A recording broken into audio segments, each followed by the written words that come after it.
ಆತ್ಮೀಯ ಬಂಧುಗಳೇ, ಹೇಗಿದ್ದಾರೆ ಎಲ್ಲರೂ ಸ್ನೇಹಿತರೆ? ನೋಡಿ, ಇವತ್ತು ನಿಮಗೆ ತಿಳಿಸ್ತಾ ಇರ್ತಕ್ಕಂಥ ಒಂದು ಸುದ್ದಿ ಅಂತಂದರೆ ಫೈಟರ್ ವೇಣು ಅಂತ ನಾವು ಕೇಳಿರ್ಬೋದು. ಒಬ್ಬ ಸಿನಿಮಾದ ಕಳನಟ. ನಮ್ಮ ಕನ್ನಡ ಸಿನಿಮಾ ಇಂಡಸ್ಟ್ರಿಯಲ್ಲಿ ಎಷ್ಟೆಷ್ಟು ಸಿನಿಮಾಗಳನ್ನ ಮಾಡಿದ್ದಾರೆ ಅಂತ ನಿಮಗೂ ಕೂಡ ಗೊತ್ತಿರುತ್ತೆ. ಬಟ್ ಆದರೂ ಕೂಡ ನಾನು ಕೂಡ ಹೇಳ್ತಾ ಹೋಗ್ತೀನಿ, ಯಾವ್ಯಾವ ಸಿನಿಮಾದಲ್ಲಿ ಯಾವ್ಯಾವ ರೀತಿ ಕಳನಟನಾಗಿ ಅಭಿನಯಿಸಿದ್ದಾರೆ, ಏನೇನಾಯಿತು ಅವ್ರ ಜೀವನದಲ್ಲಿ, ಏನೇನೆಲ್ಲ ಕಳ್ಕೊಂಡ್ಬಿಟ್ರು ಎಲ್ಲ ಬಿಡಿಸಿ ಹೇಳ್ತೀನಿ. ನೋಡಿ, ಅದಕ್ಕೂ ಮೊದಲೇ ನಮ್ಮ ಚಾನಲ್ ಫಸ್ಟ್ ಟೈಮ್ ನೋಡ್ತಿದ್ದೆ, ದಯವಿಟ್ಟು ಸಬ್ಸ್ಕ್ರೈಬ್ ಮಾಡಿ. ನೋಡಿ, ನಮ್ಮ ಫೇಸ್ಬುಕ್ ಪೇಜ್ ಕೂಡ ಫಾಲೋ ಮಾಡಿ. ನಿಮ್ಗೇನು ಅನಿಸುತ್ತೆ ಕಾಮೆಂಟ್ ಕೂಡ ಮಾಡಿ. ಬಟ್ ನೋಡಿ, ಫೈಟರ್ ವೇಣು ಅಂತ ಇವ್ರ ಹೆಸರು. ಬಟ್ ಆದರೆ ಇವರು ಸಿನಿಮಾದಲ್ಲಿ ಕಳನಟ ಆಗಿರ್ಬೋದು, ನಿಜ ಜೀವನದಲ್ಲಿ ಒಂದು ಏನೋ ನಾನೊಬ್ಬ ನಟ ಆಗಬೇಕು ಅಂತ ಕೂಡ ಬಂದವರಲ್ಲ. ಒಂದೇನೋ ಅವರ ಒಂದು ಗರಡಿ ಮನೆ ಅಂತ ನಾವೇನು ಕರಿತೀವಿ, ಒಂದು ಕುಸ್ತಿ ಪಟುವಾಗಿ ಗರಡಿ ಮನೆಯಾಗಿದ್ದಂಥವ್ರು. ಬಟ್ ಈಗ ಫೈಟರ್ ವೇಣು ಆಗಿ ಅದೇ ಸಿನಿಮಾದಲ್ಲಿ ಕಾಣಿಸ್ಕೊಂಡ್ರು ಫೈಟರ್ ಅಂತ. ಬಟ್ ಈಗಂತೂ ಅವರ ಸ್ಥಿತಿ ಈಗ ತುಂಬ ಗಂಭೀರ ಆಗಿದೆ ಅಂತ ಕೂಡ ಕೇಳ್ಪಟ್ಟೆ. ಅದು ರೈಟ್ ನ್ಯೂಸ್ ಅಂತಕ್ಕಂಥ ಹ್ಯಾಂಕರಿಂಗ್ ಒಬ್ಬರು ಇಂಟರ್ವ್ಯೂ ಮಾಡ್ತಾ ಅದನ್ನು ಕೇಳ್ಪಟ್ಟೆ. ಬಟ್ ನಿಜವಾಗ್ಲೂ ತುಂಬ ಕಷ್ಟ ಅನ್ನಿಸ್ತು. ಯಾಕೆಂದ್ರೆ ನೋಡಿ, ಆಗಿನ ಕಾಲದಲ್ಲಿ ಸಿಪಾಯಿ ಅಂತಕ್ಕಂಥ ಮೂವಿ ನೀವು ನೋಡಿರ್ಬೋದು. ಸಿಪಾಯಿ ಮೂವಿಲಿ ರವಿಚಂದ್ರನ್ ಸರ್ ಜೊತೆ ಮತ್ತು ಶ್ರೀನಿವಾಸ ಅಂತ ನಟ ಇರ್ತಾರೆ, ಒಬ್ಬರು ಆ್ಯಕ್ಟರ್, ಸೀನಿಯರ್ ಆ್ಯಕ್ಟ್ರು. ಅವರು ಕೂಡ ನೀವು ನೋಡಿರ್ಬೋದು, ಶ್ರೀನಿವಾಸ ಅಂತ. ಅವ್ರದ್ದು ಒಂದು ಪೇಟವನ್ನು ಕಿತ್ಕೊಂಡು ಹೊಂಟೋಗ್ತಾರೆ. ಅಂದರೆ ಫೈಟಲ್ಲಿ, ನಿಮ್ಮೂರಲ್ಲಿ ಏನು ಉಸ್ತಾದ್, ನಿಮ್ಮೂರಲ್ಲಿ ಯಾರು ಗಂಡಸೇ ಇಲ್ವಾ, ಹಂಗಾರೆ ನಿಮ್ಮೂರಲ್ಲಿ ಗಂಡಸೇ ಇಲ್ಲ ಅಂದಮೇಲೆ ನಿನ್ನ ಪೇಟ ನಿನಗೆ ಹಾಕಿ, ಈ ಪೇಟ ನಿನ್ನ ತಲೆ ಮೇಲೆ ಅಂತಂದ್ಬಿಟ್ಟು ತಾನು ಹಾಕ್ಕೊಂಡು ಹೊರಟೋಗ್ತಾರೆ. ಕೊನೆಗೆ ಆಮೇಲೆ ಆ ಉಸ್ತಾದ್ ಅನ್ನೋಗೆ, ಅಂದರೆ ಶ್ರೀನಿವಾಸ ಅವ್ರಿಗೆ, ನಟ ಶ್ರೀನಿವಾಸ ಅವ್ರಿಗೆ ಅವಮಾನ ಮಾಡಿ ಊರಲ್ಲೆಲ್ಲ ಹೊರಟೋಗ್ತಾರೆ. ಕೊನೆಗೆ ಆಮೇಲೆ ರವಿಚಂದ್ರನ್ ಸರ್ ಹೋಗಿ ಆ ಪೇಟವನ್ನು ಕಿತ್ಕೊಂಡು ಕೊನೆಗೆ ಅವರು ಒಂದು ಮರ್ಯಾದೆನೂ ಕೂಡ ಉಳಿಸ್ಕೊಂಡು ಬರ್ತಾರೆ. ಅದರಲ್ಲೂ ಕೂಡ ವೇಣು ಅವರು ಸೋಲ್ತಾರೆ ಆ ಟೈಮಲ್ಲಿ ಫೈಟಿಂಗ್ ಸೀನಲ್ಲಿ. ಆ ಫೈಟಿಂಗ್ ಸೀನ್ ಮಾಡೋದಕ್ಕೆ ರವಿಚಂದ್ರನ್ ಸರ್ ಕೊಡ್ತಿದ್ದ ಸಂಭಾವನೆ ಒಂದು ದಿನಕ್ಕೆ ನೋಡಿ, ಒಂದು ದಿನಕ್ಕೆ ಲಕ್ಷ ಆ ಟೈಮಲ್ಲೇ 10-15 ಲಕ್ಷ ಕೂಡ ಪೇಮೆಂಟ್ ಕೊಟ್ಟಿದ್ರಂತೆ. ಈ ಫೈಟಿಂಗ್ ಸೀನ್ ಇದು ಮಾಡೋದಕ್ಕೆ 10-15 ಲಕ್ಷ ಪೇಮೆಂಟ್ ದುಡ್ಡನ್ನು ಕೊಡ್ತಾ ಇದ್ರು ರವಿ ಸರ್ ಅಂತ ಕೂಡ ಹೇಳ್ಕೊಂಡ್ರು ಫೈಟರ್ ವೇಣು ಅವರು. ಬಟ್ ಆದರೂ ಕೂಡ ನೋಡಿ, ಅವರ ಸ್ಥಿತಿಯಂತೂ ಇವತ್ತು ನಾವು ನೋಡೋಕ್ಕಾಗ್ತಾ ಇಲ್ಲ. ನೋಡಿ, ಆ ಟೈಮಲ್ಲಿ ಹೇಗಿದ್ರು ಅಂತಂದರೆ, ಒಬ್ಬ ಖರಾಬ್ ಮನುಷ್ಯ ಹೇಗಿರ್ತಾರೋ, ಡಾನ್ ಹೇಗಿರ್ತಾರೋ ಆ ರೀತಿ, ಒಬ್ಬ ರೌಡಿ ಥರ ಹೇಗಿದ್ರು ಆ ರೀತಿ ಕಾಣ್ತಾ ಇದ್ರು. ಮತ್ತು ಚಿರಂಜೀವಿ ಸರ್ ಕೂಡ ಹೆಲಿಕಾಪ್ಟ್ರಲ್ಲಿ ಬಂದು ಹೋಗ್ತಾ ಇದ್ರು. ನೋಡಿ, ಅವ್ರು ಚಿರಂಜೀವಿ ಅಂತಕ್ಕಂಥವ್ರು ಆಂಧ್ರ ನಟ, ಅವರು ತೆಲುಗು ನಟ ಆದವರು. ನಮ್ಮ ಕನ್ನಡ ರವಿಚಂದ್ರನ್ ಸರ್ ಜೊತೆಗೆ ಸಿಪಾಯಿ ಮೂವಿಲಿ ಆ್ಯಕ್ಟ್ ಮಾಡೋಕ್ಕೆ ಬಂದಾಗ ಹೆಲಿಕಾಪ್ಟರ್ ಬಂದು ಶೂಟಿಂಗ್ಗೆ ಹೆಲಿಕಾಪ್ಟರ್ ಬರ್ತಾಯಿದ್ರು, ಹೆಲಿಕಾಪ್ಟರ್ ಬಂದು ಹೋಗ್ತಾ ಇದ್ರು ಅಂತ ಕೂಡ ತಾರಾ ಮೇಡಮ್ ಕೂಡ ಮಾಧ್ಯಮ ಮೂಲಕ ಹೇಳ್ಕೊಂಡ್ರು. ಬಟ್ ಏನಂತಂದರೆ, ಈ ಟೈಮಲ್ಲಿ ಏನಾಗುತ್ತೆ ಅಂತಂದರೆ, ಫೈಟರ್ ವೇಣುಗೆ ಮಾದೇಶ ಅಂತ ಒಂದು ಸಿನಿಮಾ, ಶಿವರಾಜ್ ಕುಮಾರ್ದು ನೀವು ಎಲ್ಲ ಕೇಳಿರ್ಬೋದು. ಶಿವರಾಜ್ ಕುಮಾರ್ ನಮ್ಮ ಶಿವಣ್ಣ ನಟ, ಎಲ್ಲರೂ ಕೂಡ ಕೇಳಿರ್ಬೋದು. ಆ ಸಿನಿಮಾದಲ್ಲಿ ಮಾದೇಶ ಅಂತಕ್ಕಂಥ ಸಿನಿಮಾ ಮೂವಿ ಮಾಡ್ತಾರೆ. ಆ ಸಿನಿಮಾದಲ್ಲಿ ಬಿಲ್ಡಿಂಗ್ ಮೇಲಿಂದ ನಾನೊಬ್ಬ ಏನೋ ದೊಡ್ಡ ಡಾನು, ನಾನೊಬ್ಬ ದೊಡ್ಡ ವಿಲನ್ನು, ನನಗೆ ಏನೋ ಎಲ್ಲ ಗೊತ್ತಿದೆ ತಿಳಿದವನು ಅಂತ ಅಂದ್ಬಿಟ್ಟು ಕೆಲವು ನಿರ್ದೇಶಕರು ಬಿಲ್ಡಿಂಗ್ ಮೇಲಿಂದ ನೆಗೆಸ್ಬಿಟ್ರು ನನ್ನ. ನೋಡಿ, ಬಿಲ್ಡಿಂಗ್ ಮೇಲಿಂದ ನೆಗೆಸ್ಬಿಟ್ರು ಅಂತ ಕೂಡ ಸ್ವತಃ ಅವರೇ ಹೇಳ್ಕೊಂಡಿದ್ದಾರೆ ಫೈಟರ್ ವೇಣು ಅವರು. ಬಟ್ ನೋಡಿ, ಅವರು ಅದು ಅಲ್ಲದೆ ತಮ್ಮ ಸ್ವಂತ ಜೀವನದ ಹಾದಿ ಹೇಗಿತ್ತು, ಫೈಟರ್ ಆಗೇ ಬಂದರು, ಒಬ್ಬ ಕಳನಟನಾಗಿ ಅಷ್ಟಷ್ಟು ದುಡ್ಡು ಕೂಡ ಮಾಡಿಕೊಂಡ್ರು, ಇಲ್ಲ ಅಂತಲ್ಲ. ರವಿಚಂದ್ರನ್ ಸರ್ ಕೂಡ ಎಷ್ಟೆಷ್ಟೋ ಹೆಚ್ಚು ಸಂಭಾವನೆಯನ್ನು ಕೊಡ್ತಾಯಿದ್ರು. ಅದು ಅಲ್ಲದೆ ರವಿಚಂದ್ರನ್ ಸಿನಿಮಾಗಳಲ್ಲೇ ತುಂಬ ಹೆಚ್ಚು ಅವಕಾಶಗಳನ್ನು ಗಳಿಸ್ಕೊಂಡ್ರು ಅಂತ ಕೂಡ ಕೇಳಿಬಂತು. ಸುಮಾರು 200ಕ್ಕೂ ಹೆಚ್ಚು ಸಿನಿಮಾವನ್ನು ಆ ಟೈಮಲ್ಲಿ ಮಾಡಿಕೊಂಡ್ರು. ನೋಡಿ, ಆರ್ಡ್ರ್ ಸಮೇತ ಬಂತು.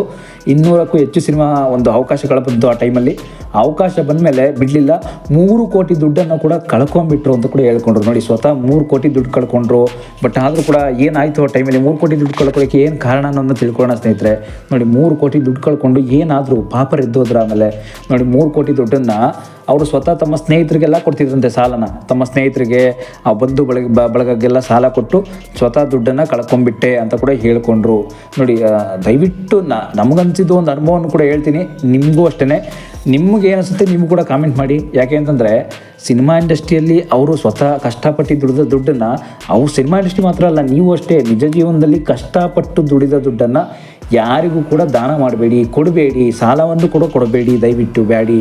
ಯಾಕೆ ಅಂತಂದರೆ, ಸಿನಿಮಾ ಅಂತಲ್ಲ, ಎಲ್ಲ ಈಗ ನಮ್ಮ ನಿಜ ಜೀವನದಲ್ಲಿ ಯಾವ ರೀತಿ ನಾವು ಜೀವನದಲ್ಲಿ ಕಷ್ಟಪಟ್ಟು ದುಡ್ದು ಅಂತ ಅನ್ನೋದು ಮುಖ್ಯ ಆಗುತ್ತೆ. ಈಗ ನೋಡಿ, ಕಷ್ಟಪಟ್ಟು ನಾವು ದುಡ್ದಿರೋ ದುಡ್ಡನ್ನು ಯಾರ್ಯಾರಿಗೂ ಕೊಟ್ಟು ತೊಳ್ಕೊಂಡ್ಬಿಡ್ತೀವಲ್ಲ, ಆ ಥರ ಆಗಬಾರ್ದು. ಯಾಕೆಂದರೆ ಯಾರ್ಯಾರಿಗೋ ಸಾಲ ಕೊಡ್ತೀವಿ, ನಾವು ಕಷ್ಟಪಟ್ಟು ಇಷ್ಟು ಕಷ್ಟಪಟ್ಟು ಬೆವರು ಸುರಿಸಿ ಎಲ್ಲಿಂದಲೋ ಏನೋ ನಾವು ಕಳ್ತನ ಮಾಡಿ ದುಡ್ದಿಲ್ಲ. ಇಷ್ಟೊಂದು ಕಷ್ಟಪಟ್ಟು ನಾವು ದುಡಿತಾ ಇರೋದು ನಾವು ತಿನ್ನೋದಕ್ಕೆ. ಇದನ್ನೆಲ್ಲ ನಾವು ನಮ್ಮ ಹತ್ರ ಯಾಕೆ ಇದು ಈ ರೀತಿ ಅಂತ ಅನಿಸ್ಬೋದು. ಯಾಕೆ ನಾವು ಬೇರೆಯವ್ರಿಗೆ ಸಾಲ ಕೊಡ್ತಾಯಿದ್ದೀವಿ, ಯಾಕೆ ನಾವು ಬೇರೆಯವ್ರಿಗೆ ಸಾಲ ಕೊಟ್ಟು ಈ ಥರ ದುಡ್ಡು ಕಳ್ಕೊತಾ ಇದ್ದೀವಿ ಅಂತ ನಿಮ್ಗೆ ಅನಿಸ್ಬೋದು. ಬಟ್ ಇದೆಲ್ಲ ಕೆಲವೊಬ್ಬ ನಟರಿಗೆ ಕಾಣಲ್ಲ, ಕೆಲವೊಬ್ರಿಗೆ ಕಾಣಿಸುತ್ತೆ, ಕೆಲವೊಬ್ರಿಗೆ ಗೊತ್ತಾಗಲ್ಲ. ಇದು ಕೆಲವೊಬ್ರಿಗೆ ನಟ ಅಂತ ಅನ್ನೋದಕ್ಕಿಂತ ಕೆಲವೊಬ್ಬೊಬ್ಬರು ಮನುಷ್ಯರಿಗೆ ಗೊತ್ತೇ ಆಗದ ಆ ರೀತಿ ದುಡ್ಡು ದಾನ ಮಾಡ್ತಾ ಇರ್ತಾರೆ. ನೀವಂತೂ ದಯವಿಟ್ಟು ಆ ರೀತಿ ದಾನ ಮಾಡೋಕ್ಕೆ ಎಲ್ಲೂ ಹೋಗಬೇಡಿ. ನಿಮಗೇನು ಅನಿಸುತ್ತೆ ದಯವಿಟ್ಟು, ಅಂದರೆ ನೀವು ಸ್ವಂತ ಕಷ್ಟಪಟ್ಟು ದುಡ್ಡನ್ನು ನಿಮ್ಮಲ್ಲೇ ನಿಮ್ಮ ಮಕ್ಳಿಗಾಗುತ್ತೆ, ಮೊಮ್ಮಕ್ಳಿಗಾಗುತ್ತೆ ಆ ರೀತಿ ಕೂಡಿಕೊಳ್ಳಿ. ಯಾಕೆ ಅಂತಂದರೆ, ನಿಮಗೂ ಕೂಡ ಮುಂದಲ್ಲ ಈಗ ನೋಡಿ, ಇವತ್ತು ಶ್ರೀಮಂತರ ಆಗಿರ್ತೀರ, ದುಡ್ಡು ಕೊಡುವಷ್ಟು ದಾನ ಮಾಡುವಷ್ಟು ಕೈ ಎತ್ತಿದ ಮೇಲೆ ಒಂದು ಕೈ ಅಂತೀವಲ್ಲ ನೋಡಿ, ಅದೇ ರೀತಿ ಇರ್ತೀರಾ. ಆದರೆ ಮುಂದೆ ಬರಬಾದ ಪರಿಸ್ಥಿತಿ ಬಂದ್ಬಿಡುತ್ತೆ ನೋಡಿ. ಇವರು ಫೈಟರ್ ವೇಣು ಅಷ್ಟೇ 3 ಕೋಟಿ ಕಳ್ಕೊಂಡಂತೆ, ಸ್ವತಃ 3 ಕೋಟಿ ಕಳ್ಕೊಂಬಿಟ್ಟೆ ಅಂತ ಕಲಾ ಮಾಧ್ಯಮ ಇಂಟರ್ವ್ಯೂಗಳಲ್ಲಿ ಹೇಳ್ಕೊಂಡಿದ್ದಾರೆ. ಬಟ್ ಏನಂತಂದರೆ ನೋಡಿ, 3 ಕೋಟಿ ದುಡಿಬೇಕು ಅಂತಂದರೆ ಅವ್ರು ಎಷ್ಟು ಕಷ್ಟಪಟ್ಟಿರಬೇಕು ಆ ವಯಸ್ಸಲ್ಲಿ ಅಲ್ವಾ.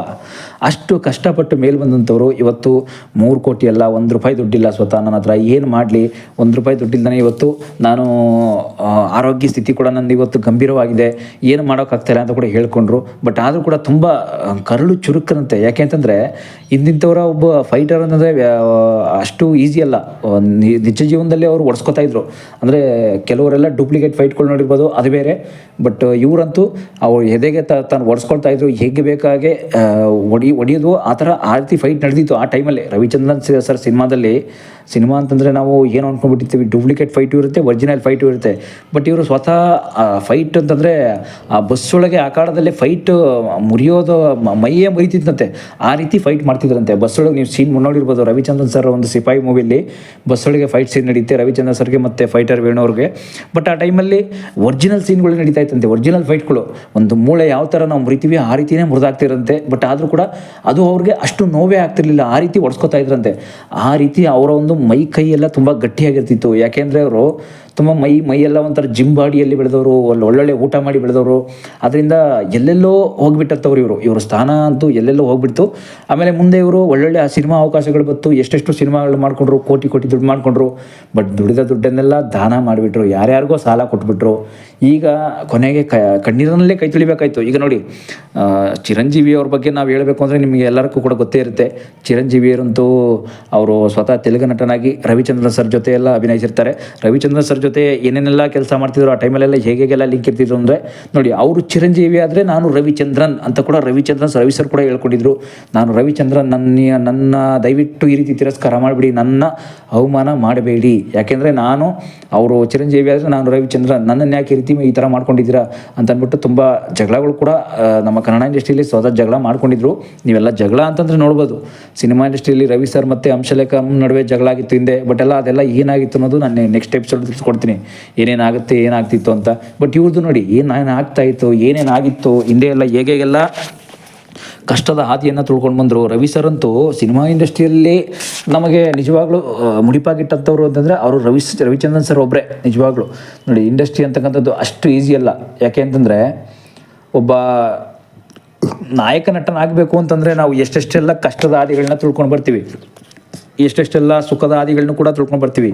ಕೊನೆಗೊಂದಲ್ಲ ಒಂದಿನ ನಾವು ಮಣ್ಣಲ್ಲಿ ಮಣ್ಣಾಗಿ ಹೋಗ್ತೀವಿ. ಇದೆಲ್ಲ ನೋಡಿ, ಸಿಪಾಯಿ ಮೂವಿಯಲ್ಲಿ ಆ ಫೈಟರ್ ವೇಣುವನ್ನು ಒಂದು ದುರಂತ ಕೇಳಿ ನಿಜವಾಗ್ಲೂ ತುಂಬ ಬೇಸರ ಆಯಿತು.